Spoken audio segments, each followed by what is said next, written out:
প্রত্যেকটা ফেলিয়ারের পিছনেই লুকিয়ে আছে সাকসেস। আমি জানি প্রথমে অনেক অনেক কষ্ট হয়, তারপরেই যে বিজয়ের হাসিটা হাসা হয় সেটা অসম্ভব মনেতে শান্তি এনে দেয়, অসম্ভব তৃপ্তি এনে দেয়। সবথেকে মজার কথা কি জানো, মানুষ পারে না এমন কোনো কিচ্ছু নেই। তুমি পারবে আমি জানি, শুধু একটু শুরু করার চেষ্টা, একটু বিশ্বাসের চেষ্টা, একটু আশ্বাসের চেষ্টা। আর সবথেকে বড় কথা, একটা সঠিক মানুষ যদি পাশে থাকে না, উফ, তুমি সব যুদ্ধ জয় করতে পারবে, জানো তো। আর সেই মানুষটাই হচ্ছে আমার বর। এমন কোনো কাজ নেই যেটা আমাকে বাধা দিয়েছে, শুধু একটাই কথা বলে, তুমি যদি পারো তুমি করো, আমি তোমায় বাধা দেবো না। তাই জীবনে হয়তো আমি এত কিছু বাধা খাওয়ার পরেও মাথা উঁচু করে হাসতে পারি সবার সামনে।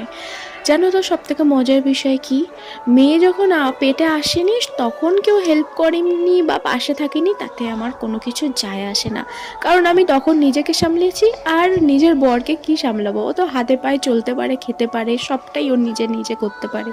সেটাও কোনো বড় কথা না বা কোনো কষ্ট নয়। পেটে আসা থাকে কালীন এমন এমন যেই মানুষগুলো আমার বাবা মাকে কথা দিয়েছিল যে তোমার বাড়ির মেয়ে মানেই আমার বাড়ির মেয়ে, সেই মানুষগুলো আমার পাশে থাকেনি। বুড়ুক্ষণে সেই মানুষগুলো আমাকে বলেও নি আজকে রান্না করেছো বা খেয়েছো, আচ্ছা ছাড়ো বাদ দাও, আমি পরের মেয়ে।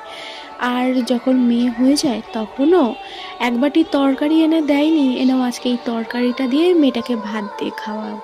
শুধুমাত্র নিজের নিজের সবার সামনে না বললেই নয় কি, সেইটা আমার কাছে না খুব বিরক্তিকর লাগে, জানো তো। ঘরে একদিকে কাজ হচ্ছিল, আরেকদিকে আমি মেয়েকে সামলাচ্ছিলাম। রাতে মিস্ত্রিরা যাওয়ার পরে আবার সেইগুলো পরিষ্কার করা, ধোয়া মোছা সমস্তটা সেরে রেখে তারপরে আমার মেয়েকে আনতে ছুটতাম বাপের বাড়ি। এগুলো সবগুলোই না মনে থাকবে, আমার কোনো কিছুই ভুলবো না।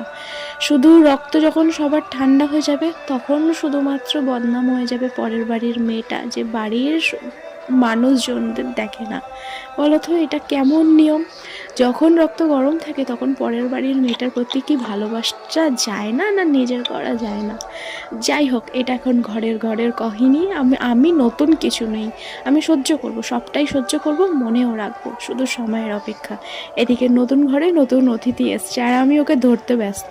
ধরতে পারিনি বলেই ছোটো ছোটো দুটো ভাইকে ডেকেছিলাম ধরার জন্য, আর ও দেখো ধরা দেবে না।